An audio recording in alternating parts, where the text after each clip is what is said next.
आपण माने अधा घर करिकी 3 ताला 4 ताला घर करिकी छाड़ी दउचंती कि काहेकि ना आपण शेषरे हैरान हेबे। काहेकि ना आपण सीढ़ी कबाट झरका फरका किछि लगौ नाहंती। प्रत्येक जीवजंतु उपरकू जीवार संभावना अधिक अछि। टिके नजर पकले वीडियो को आपण माने जानि परिबे। निहाती 4 महला उपरु षंढकू बांधिकी तळकू खसा जाउची। अग्नि विभाग सेठारे पूरा नियोजित अछंती। आखपाखरे पब्लिक घेरी रहिछंती। षंढटी किपरि तळकू खसिबो पूरा सुरक्षित भावरे।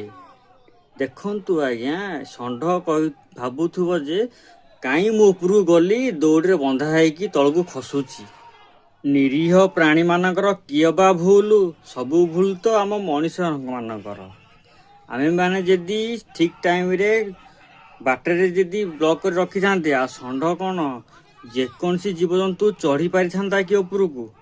मु तो दिल से धन्यवाद जनाउछि हमर अग्निशम विभाग को, हमर पब्लिक को, हमर गौ माता को केमिति सुरक्षित भावरे तळकू खसा जाउछि। मु दिल से धन्यवाद। एही परी गौ माता जे कोनसी जगह रे असुविधा रे थांतु ना काहेकि आमे माने उद्धार करिबा को आगे आसीबा। गौ माता की जय।